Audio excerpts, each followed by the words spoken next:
I'm giving you a bunch of different scripts that you can actually Frankenstein them and take a little part from that one, a little part from that one. Let's ask our clients we're currently working with for referrals. Now is the time to start doing that. I'm going to talk to lots of people here to kind of explain this difference about getting listings. There are so many people out there. I'm going to actually talk to real estate teams for a minute, and because it helps me illustrate an example better. You'll get real estate teams and you'll have people that are buyer's agents on real estate teams out there. And you'll have a buyer's agent on a real estate team, and you hear this a lot on real estate teams. Man, I'm a buyer's agent. I want to take listings. When can I take listings? Why can't I take listings? Maybe I want to go on a team that lets me take listings. I want to go out on my own because I want to take listings. You'll hear this all the time, right? You might have made decisions based on this yourself. And most teams, even teams that have buyer's agents that are only allowed to take listings, will let you take listings at some point. What do you think that point is? This is a tough one. If anybody gets this, I'll be shocked. Right now, the physical ability to get a listing. I mean, if you've got one. Yeah, okay, I'll buy that. I'll buy that. Here's the reason. You know where listings come from? What type of agent gets listings? Where do they get a lot of business from? SOI. SOI, there, leave it to a coach, to Sean Cardozo, to throw that out there. That's absolutely right. People that have strong spheres of influence get listings, okay? And here's why. People are super particular who they list with, okay? But they're not very particular who represents them on the buy side. Sorry, buyer's agents, they're just not. You can convert, I mean, it's proof. You can convert a buyer lead off the internet and they'll meet you, go look at a house in 10 freaking seconds. They will disregard their own safety. You could be a mass murderer. Does that make sense? And they will show up. It'll be a single, like, 90-pound female, and here you show up. You could be just a murderous monster with a huge trunk, and they'll you know, you're my guy, you know, woohoo. But when it comes to listing a house, oh, no. Now you have to be the right age, know the right people, have the right marketing abilities. You know what I'm saying? Have to have a track record. Why? Buyers, they just want to get in the freaking door. They need you for access. If you're the one that gives them access, they feel socially obligated to you. Sorry, that is the way it works. Sellers, though, oh boy, it is a tough game. You need to have a big, strong SOI with the word trust. They've got to trust you to know what you're talking about. They've got to trust to know that you have the ability. They've got to trust in your track record, all those types of things. So if you want more listings, then you need to get a strong SOI. Just because I know some of you are curious, and I know a lot of you, because we got people all over in a lot of different offices here, in a lot of different geographies, a lot of different price points. But for those of you that did want to know on the real estate team example, I would consider an agent that brings a ton of business from their sphere of influence, from their own source, to a real estate team. Now I got to do something about you if I can't keep up with you, and I can't send you and match you with enough leads to keep up with the business you generate. Because now you're showing you have the ability to list property because people are starting to trust you. I'm not going to send you on one of our listing appointments that I could take and have you fumble it because your own people don't freaking trust you. And if you think your people trust you, show me the money. Where are the listings? Why are you not bringing business in? See what I'm saying? Like, it's simple. The results are the results. Either you do the business and you generate from your own SOI and you bring listings to the team, or you don't. If you can't, then you better not ask me, why can't I take listings? I'm going to look back at you and say, I don't know. Why can't you? Does that make sense? Because you're not doing it. And you have all the tools to do it. And today, guess what? We're going to give you one more tool. Okay? Segue. Make sense? Everybody get that? And that is the secret sauce. If you guys want to know, to real estate teams, man, we got to get agents growing their own books of business, building their spheres of influences. We need to get them generating so they're not totally dependent on online leads from the team, or they're going to get burnt out on too many buy sides. We need to get them generating and working with people they know and trust. Those are easier clients, they're higher price points, and they will start to educate people. So trying to build that core sphere of influence business has always been the right way for everyone that knows what they're talking about. You know what I mean? Any real estate coach or trainer out there, they'll tell you that. I don't care who they are. Even the biggest prospectors, even the biggest online guys, they'll say it starts with your sphere of influence. Gary Keller, the founder of the largest real estate company in the history of the world, wrote a book, The Millionaire Real Estate Agent. What does he say in there? He says it all starts with your MET database, the people you've met that still know who you are by name, right? That's the foundation of your business. So it always should be. And if you're trying to get business somewhere else and make that your lead source, we've got a problem, okay? Because this should always be your lead avenue of business, should always be your primary focus. No matter who you are, what your circumstances is, where you live, whether you're on a team, whether you're a solo agent, whether you run a team, I don't care. It's your number one.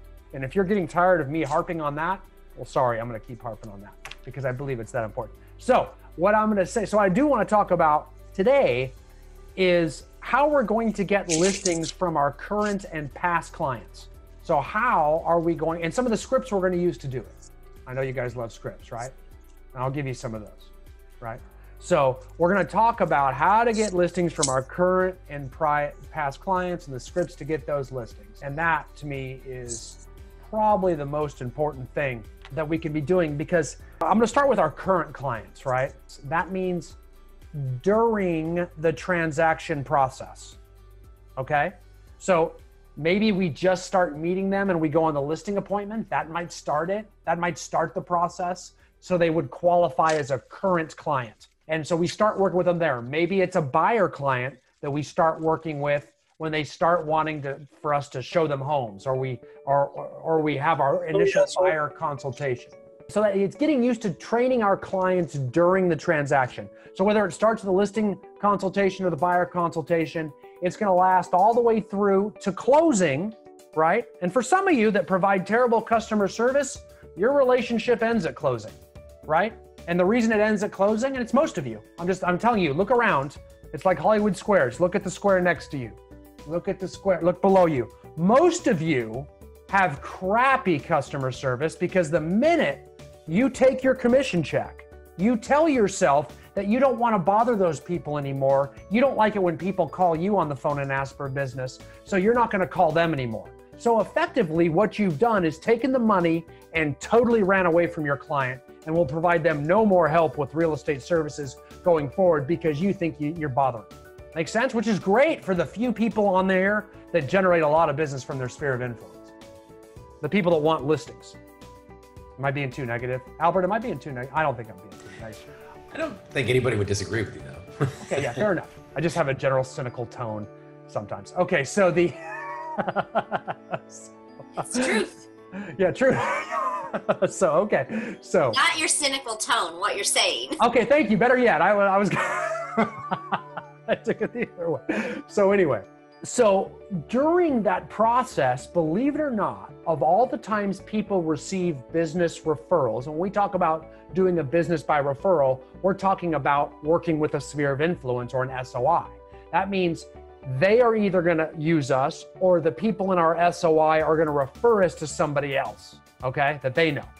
Okay, and that's that referral-based business that we're looking for from our sphere of influence, right? And of all the referrals you will receive, it has been proven for decades that we will receive the most referrals. If you run a business by referral, you'll receive the most referrals from clients you're actively working with or shortly thereafter worked with. Does that make sense? Because if we stay in touch with them after closing, we're going to get more business. And when I say stay in touch with them after closing, I want to make sure you understand this.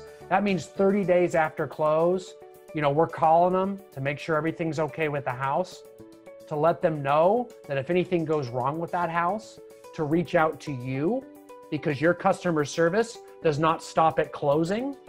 If you need, we being everybody in our office, so we have all the best relationships with the top professionals that we can get out to give you bids for the most reasonable prices with a high level of accountability so that we can assure that they give you the best customer service possible because we give them so much business all of the time.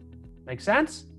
It's real simple. It's a freaking customer service phone call that we make 30 days afterwards. And then we put a little segue in there. Oh, by the way, I prefer to do my business by word of mouth. I like working with you and a lot of my clients, and I want to work with more people like you. So if you ever bump into anyone that's thinking about buying or selling, would you have any problem with referring my services to them? That scare anybody? Anybody gets freaked out by that? Anyone? Honest. Come on, no one's honest. I absolutely love the way Eric from Cut Code does it. His idea of showing up a month later with your closing gift to their office and giving it at that time. Love that idea. Doesn't matter what the closing gift is. I like Eric's closing gift. Yeah. Yeah. And perfect time to get more buyers and sellers. So we can knock on a door, we can call them on the phone. Another great script is I want you to think of me as your personal Angie's list for your home. One of the things we have is the relationships of everyone. If you're thinking about fixing anything, if you're thinking about any home improvements, or if you need anything, even if you need a dentist or something, reach out to me. I'll be your who, and I'll give you some good people that we can hold accountable. So let them know that. And that way, if you set the tone that way, you can keep checking in. You can check in 6 months later. Does anybody do this as a normal pattern in practice where we do follow-up calls? I know, Philip, you do it? I just started last year. When you gave the example of the agent, I'll fall on the sword. That was me. I felt I was bothering my first years of past clients, after helping them. And then when an emergency would go down, and I was like Johnny on the spot, but I definitely lost touch with a lot of folks. And it wasn't until last year when I started getting into coaching that I really started diving into past clients, and then just made it more of a habit and just the standard operating procedure to be in touch once a month to once a quarter at a minimum. With all those past clients. And now we're starting to see some of those rewards come back to us in terms of referrals, great conversations, great relationships. Minute the pandemic really started kicking in and shelter in place, I think 95% of my calls were just to past clients and close friends for the first 3 or 4 weeks or something along those lines up until spring break, just making those calls over and over again and getting those calls and text messages back. And now we're getting referrals, just, hey, my cousin's looking at buying this house. What do you think? So it's almost like checks in the mail, it feels like. Yeah, that's great. That's great, Phil. I mean, that's totally it. I mean, you're staying first of mind, right? Isn't that what it's all about? Like you're saying you're calling them, every 3 months, which I think is perfect, man. It's only going to be a problem when you get 10,000 past clients, then every 3 months might have to be, once a year. And Smart Plans and Command have made it easier than ever to be reminded and to keep in touch, and making sure that you're on social media with all of your past clients, because that's touches on a regular basis you don't even think about doing, and all of a sudden they're sending leads to you or doing business with you again. That's right. Yeah. Smart Plans is so powerful. That's an excellent Yeah, point. I agree. Having an action plan like Smart Plans, in your CRM, where after you are done, with your closing, it tells you when to call up and make your customer service phone call. Right. Right? On the house anniversary, every year on the anniversary of their closing, happy anniversary, they start to get used to a call from you on their home anniversary. Yep. You know what I'm saying? And your customer service it's second to none. Philip. I was going to throw in there, just by setting up 4 Smart Plans, it's built in 16 touches. And that's if you didn't do any emails. If you just did calls and text messages, that would be 16 of those bad boys. Plus, on Coach Jody's point, social media. I mean, we follow each other. We're on each other's, positive vibes and all that good stuff. So that's an excellent point for sure. That's great. I love it. I think it's great. So remember, though, when we check in, that's the easy part. The oh, by the way is the hard part, right? That's the hard part.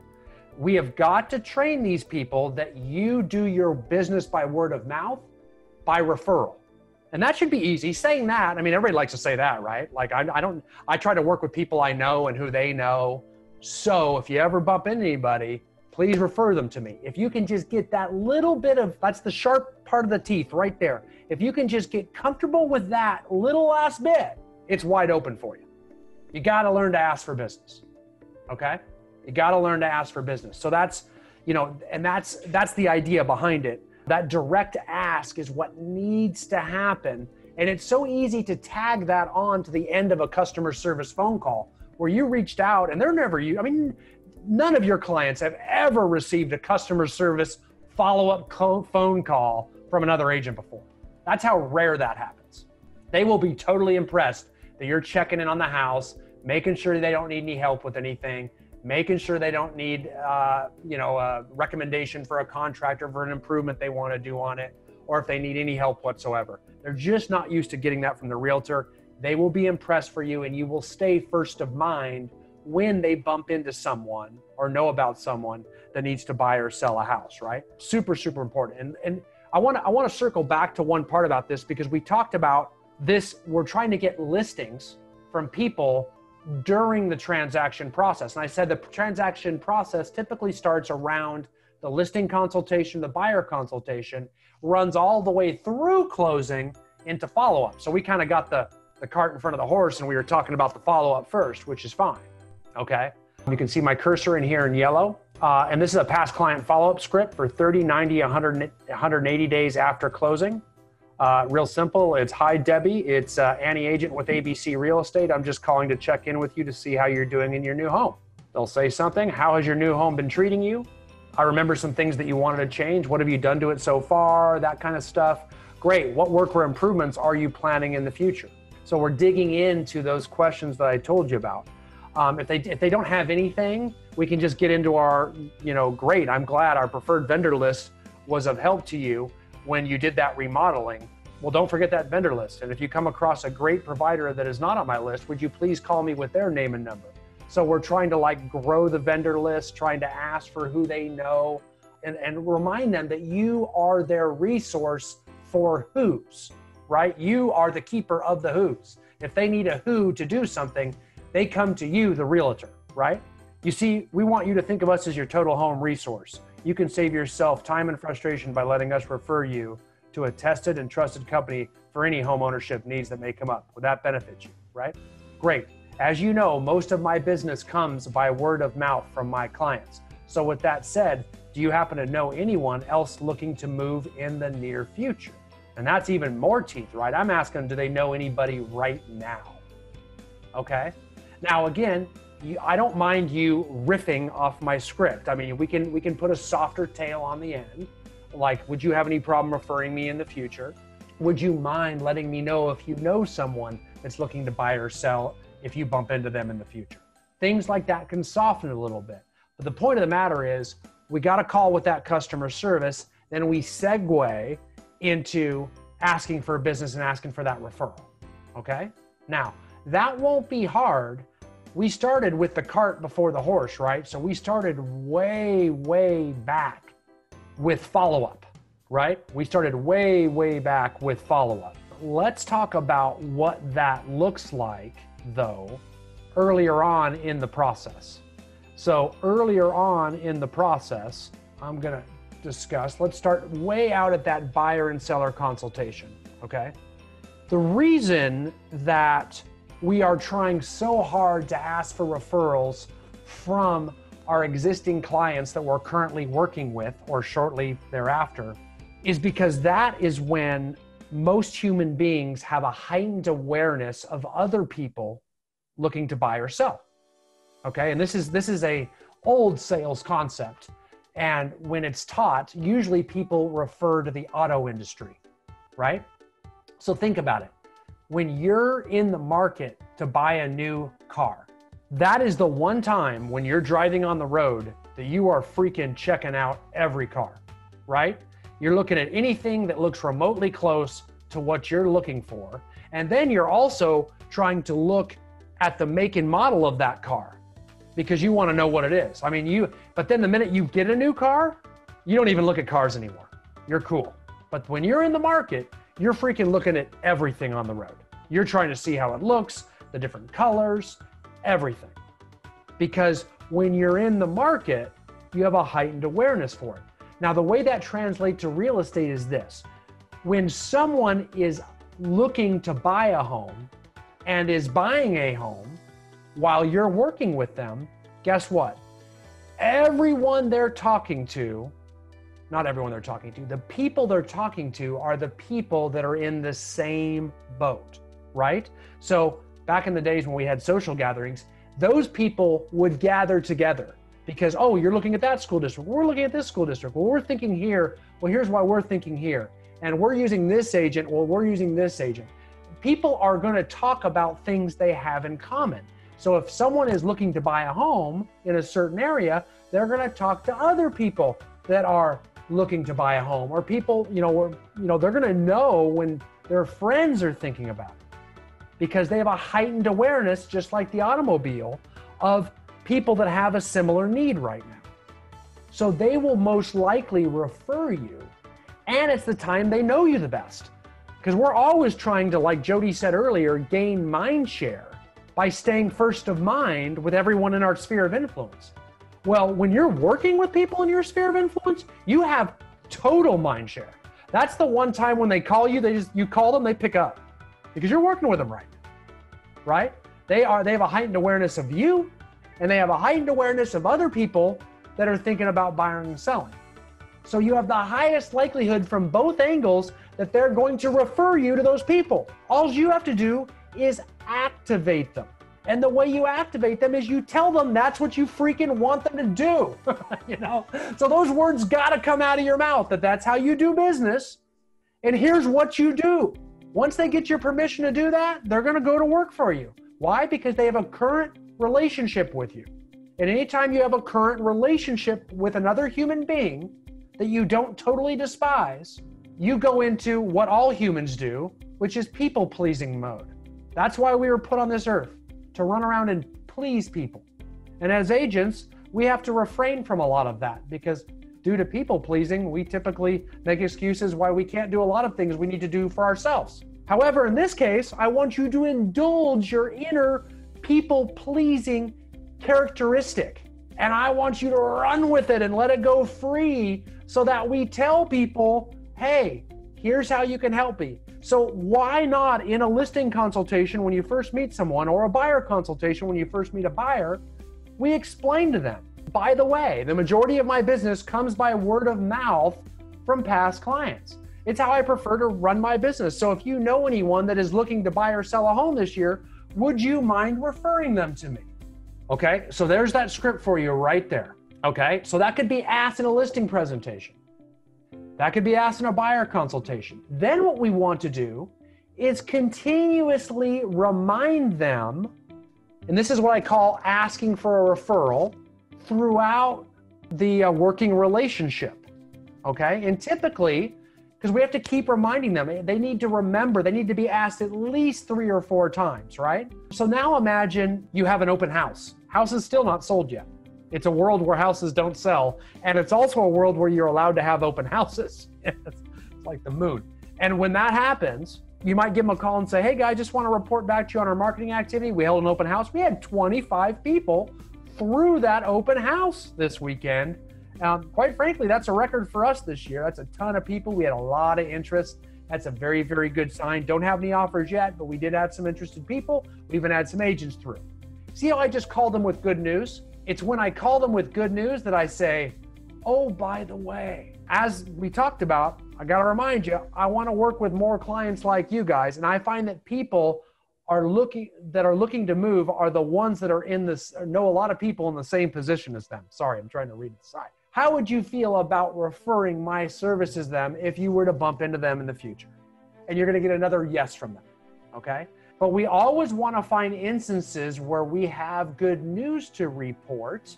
And when we have good news to report, we want to make our ask. And our ask can be varied. So what are other times in the working relationship with our existing clients that we might be calling to deliver good news? Philip, thank you.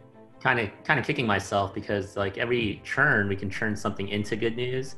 So like getting the inspection report back and talking about our points of leverage, appraisal, our points of leverage, credits we're getting back, our points of leverage. That's just all on the buying side. Totally. I mean, what about a seller when their house appraises for value? Shouldn't that be a congratulations phone call? Absolutely. Do any of you do it? No. None of you do it. So you just let them run amok with their own emotions like they're human beings that know how to behave and feel. You need to teach them how to feel, because if you tell them to be happy, they'll be happy. Didn't any of you watch The Secret movie that just came out, or read something about the universe? That's what we're talking about.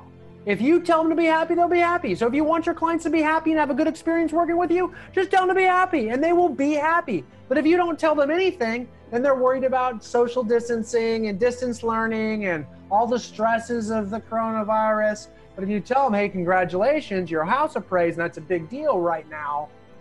So that's huge. We crossed one of the major hurdles in the real estate process. So show them how to be happy, teach them to be happy, and then guess what? Oh, by the way, it's been really great working with you guys this far, and I feel really grateful to our common friend Jane for introducing you to me. If it wasn't for her, I never would have met you guys. So I want to stop and say, if you ever know anyone else that's looking to buy or sell a home, would you feel comfortable introducing them to me down the road?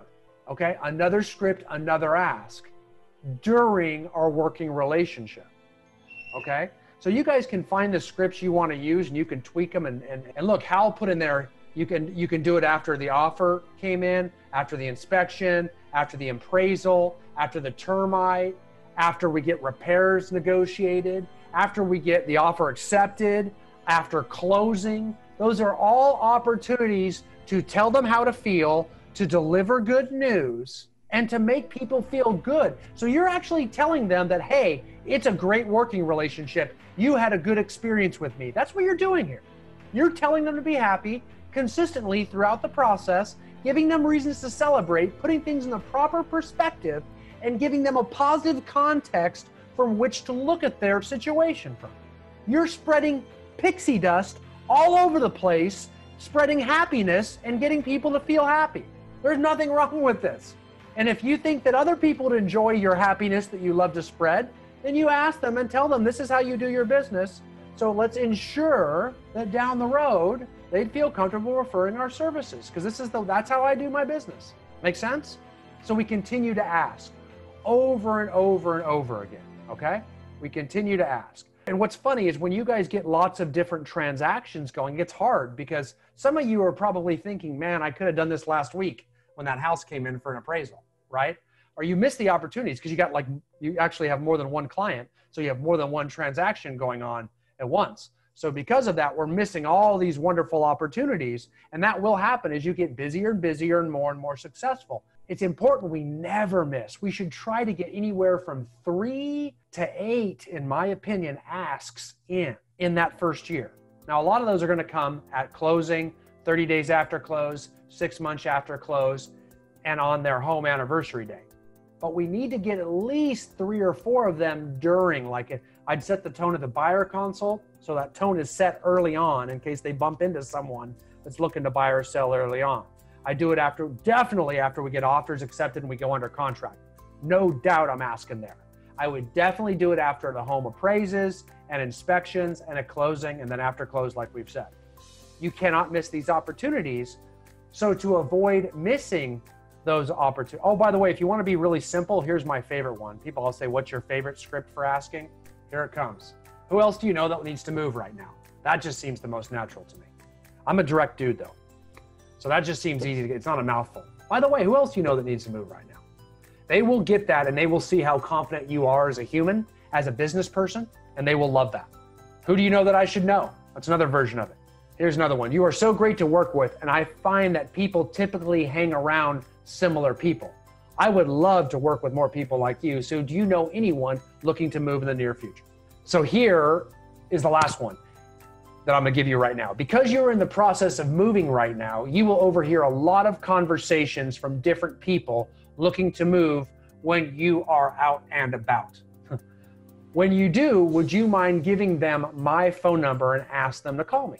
So what I'm doing is I'm giving you a bunch of different scripts that you can actually Frankenstein them and take a little part from that one, a little part from that one, and get the same one you use over and over again. You know what I mean? Make sure you don't remove the teeth from the script. You need to ask for referrals. So make sure we're asking for referrals. If it's whether now or in the future, we need to. The other thing I really want to make sure you know is even if you don't have this, you need to have this. You need to have a listing checklist and a closing checklist for your business. And that is very, very important. And when you have a listing and closing checklist, it is very important that you frequently ask for business on the regular, okay? So in order to not miss any of those opportunities, we actually put these asks as part of the checklist, right? So here's an example of a seller closing checklist, right? And you should all have one, okay? If you don't, you need to get one, because if you think you can keep it all up here, all right, Have fun with that. I don't have time for that. Ridiculous. Brian, really quick, opportunities, you just said it, in command and checklist. Those two are in command. The opportunities module and this checklist you can create in there. That way you can do repeatable, sustainable, the same service to everybody. I love it. Thank you, thank you, thank you. That is actually perfect because we have to have a system, right? And this has to be part of our process or you are going to drop the ball. I assure you. You will not take advantage of all of your opportunities. I promise you that. So with that being said, if we go through a closing checklist, we should put in here after the, look at that, appraisal contingency removed. Yes, because the appraisal came in, appraisal contingency removed, agent calls seller to congratulate on property appraising. And then guess what? Oh, by the way, I like to do business with people like you. So who do you know? Make sense? Should be after closing too. Let's see if it's here. Confirm recording, agent to call seller with congratulations, ask for referrals. So these asks need to be in your listing to contract and your contract to close checklist. You can see I have 4 checklists that I always ensure that agents have.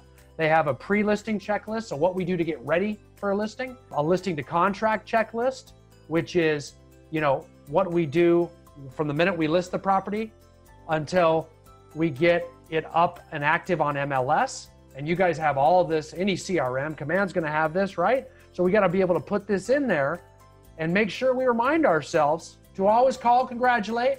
How do you think a lead agent of a real estate team maintains a relationship with members of their SOI that are being handled by other agents on the team? They call and they congratulate. They just deliver the good news, right? And they stay in contact. Seller closing checklist. So if you got contract to close, you're on the seller side. And then we should also have a buyer closing checklist if you have contract to close and you're on the buy side.